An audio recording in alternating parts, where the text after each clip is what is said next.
ओम नमः शिवाय। हर हर महादेव। जय महाकाल। कैसे हैं आप सभी शिव भक्त। देखिए, आप सभी को पता है कि 19 जनवरी 2026 से शुरू हो रहे हैं माघ मास के महीने की गुप्त नवरात्रि। और इस बार के जो गुप्त नवरात्र हैं वह सोमवार के दिन से शुरू हो रहे हैं। तो यह नवरात्रि बहुत ही ज़्यादा खास और विशेष है। पूज्य गुरुजी ने कई बार कथाओं में कहा था कि चाहे गुप्त नवरात्रि हो, चैत्र के नवरात्र हो या शारदीय नवरात्र हो, इन नवरात्रों में अगर आपके जीवन में धन को लेकर, पैसे को लेकर, कर्ज को लेकर के समस्याएं बनी हुई है, व्यापार, दुकान, फैक्ट्री आपकी नहीं चल रही है, धन को लेकर के आपके घर में अनावश्यक खर्चे हो रहे हैं, बिल्कुल बचता ही नहीं है, जो जितना भी समस्याएं हैं वह सदैव के लिए समाप्त होती हैं। मात्र यह आम के 11 पत्तों का विशेष उपाय शिव योग में करना बिल्कुल भी मत भूलना। पूज्य गुरु जी की ही कथा से सुन कर के और समझ करके इस पूरे से और आसान से उपाय को बहुत आसान भाषा में आप सभी लोगों को बताऊंगी।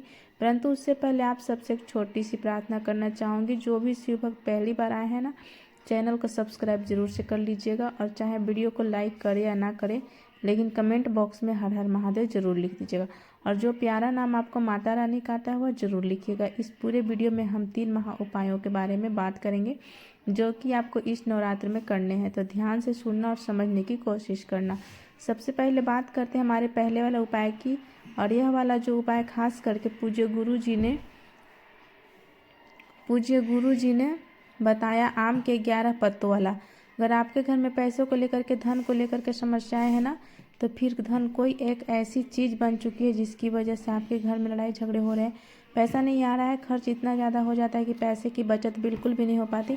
आपके घर में कोई व्यापार है, कोई दुकान है, कोई फैक्ट्री है, ग्राहक नहीं आ रहे, चल नहीं रही, आर्थिक स्थिति गड़बड़ा गई है, बचता बिल्कुल भी नहीं है। पूज्य गुरु जी ने जब इस उपाय को बताया था तब कहा था कि अगर आपके घर में आमदनी अठन्नी और खर्चा रुपया है तो एक छोटा सा काम इस नवरात्र में जरूर कीजिएगा। गुरुदेव ने कहा कि माँ लक्ष्मी जी का वह सबसे अचूक उपाय है जो कि आपको चाहे गुप्त नवरात्रि हो, चाहे चैत्र नवरात्रि, चाहे शारदीय नवरात्रि में मात्र एक बार करना होता है, ज़्यादा बार नहीं। पूज्य गुरु जी ने यह भी बताते हुए कहा कि जो आप आम के पत्ते लोगे ना, आपको किस तरीके से लेना है वो चीज़ ध्यान से सुनिएगा। आम के पेड़ के पास जाओगे, वहाँ पर आपको एक डंठल तोड़ना है जिसके ऊपर पत्ते लगे हुए हो, हरे पत्ते।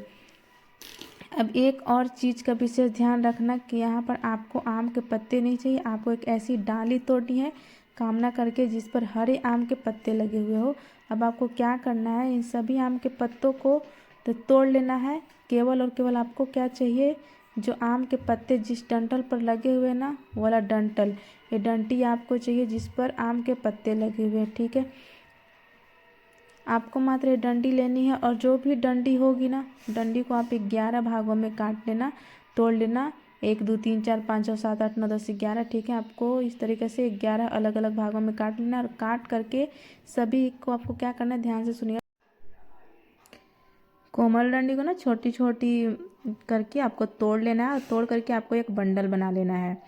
और बंडल बनाने के बाद एक सूती धागे से आपको बांध लेना। कोई ज़रूरी नहीं है कि आप मौली का लावा से अच्छे से बांधें, जो भी आपके पास सूती धागा है ना, आप उस धागे से उसे बांध करके एक गट्ठर बना लें।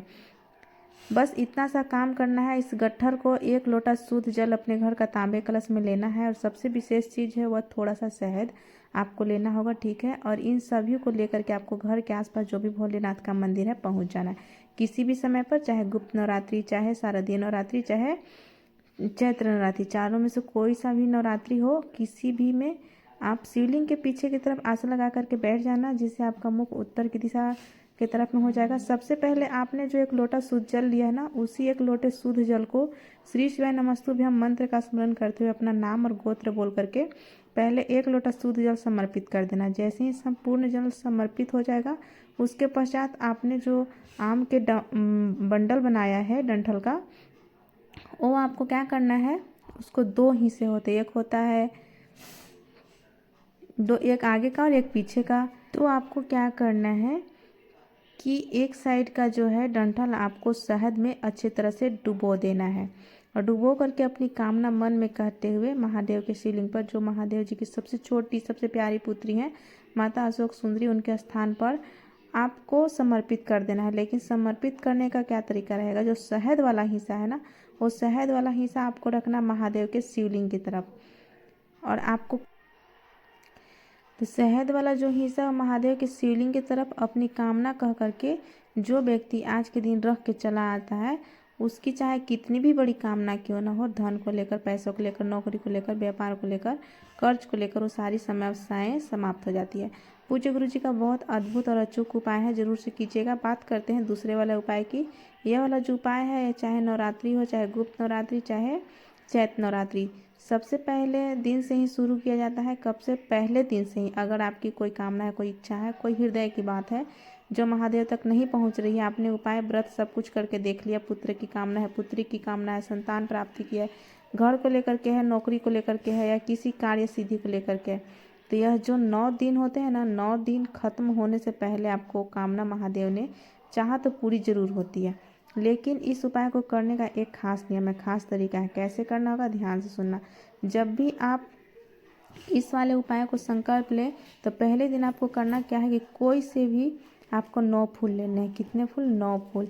अब ऐसे फूल लेना जो कि आपको इजीली अवेलेबल हो जाए, मिल जाए, जैसे कि गेंदे के हो गए, गुड़हल के हो गए, ये सब आपको इजीली मिल जाते हैं। आपको 9 फूल लेने हैं और 1 लोटा लेना है शुद्ध जल अपने घर के तांबे कलश में।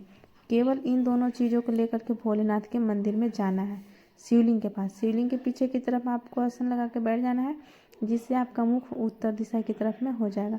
सबसे पहले आपने जो 1 लोटा शुद्ध जल लिया है, अपना नाम गोत्र बोल करके पहले 1 लोटा शुद्ध जल भोलेनाथ की शिवलिंग के ठीक शीर्ष पर समर्पित कर देना है। जैसे ही संपूर्ण जल समर्पित हो जाएगा, आपने जो 9 फूल लिए हैं, उन 9 फूलों से महादेव की शिवलिंग का आपको क्या करना है, श्रृंगार करना है। अलग अलग स्थानों पर आपको क्या कर देना है, उन फूलों से महादेव की शिवलिंग का श्रृंगार कर देना है। यह काम करोगे नवरात्रि के पहले दिन, ठीक है ना। पहले दिन कितने? 9 फूल। जब दूसरा दिन आएगा तो दूसरे दिन आपको लेने हुए 9 + 9 यानी कि 18 फूल।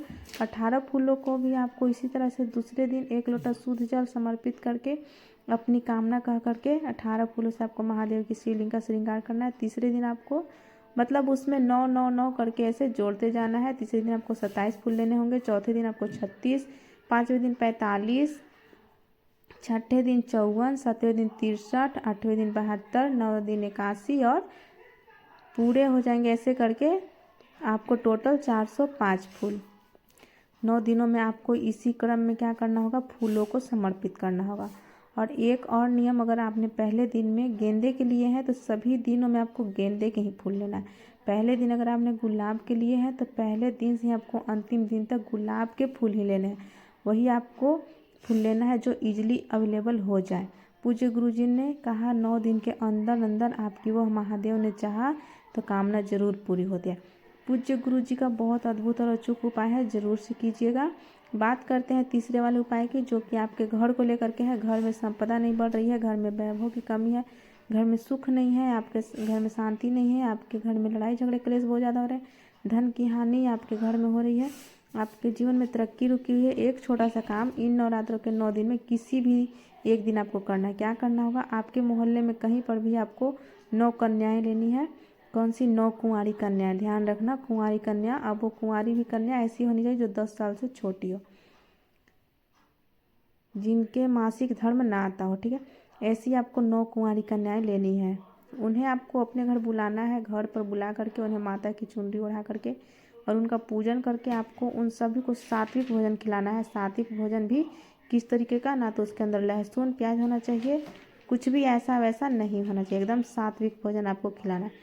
भोजन खिला करके उन्हीं कन्याओं का आपको पूजन करना है, पैर धोना है और उन्हें दक्षिणा के तौर पर, जब आप उन्हें वापस भेजेंगे, दक्षिणा के तौर पर लाल रंग की कोई सी भी चीज़, आप चाहे तो लाल रंग की चुनरी दे सकते हैं, माता रानी के नाम से लाल रंग की कोई पेंसिल दे सकते हैं, लाल रंग का कोई बैग दे सकते हैं, कुछ भी लाल रंग की चीज़ उन्हें आपको भेंट के स्वरूप दे देनी है और उनके पैरों को स्वच्छ करके आपको वापस से भेज देना है। पूज्य गुरुजी ने कहा केवल एक दिन कर लीजिए। इन 9 दिनों में से किसी भी एक दिन आपके घर की सुख शांति समृद्धि वैभव धन संपदा बढ़ने लगेगी। पूज्य गुरुजी के सभी उपाय बहुत ही ज़्यादा खास और अद्भुत है, ज़रूर कीजिएगा। और अगर वीडियो पसंद आया होगा तो चैनल को सब्सक्राइब भी ज़रूर कर दीजिएगा। तो आज का वीडियो में बस इतना ही। मिलते हैं अगले वीडियो में कुछ इसी तरह के उपाय को लेकर के। तब तक के लिए हर हर महादेव, श्री शिवाय नमस्तुभ्यम, जय माता दी। गुप्त नवरात्रि की आप लोग सभी को हार्दिक शुभकामनाएं।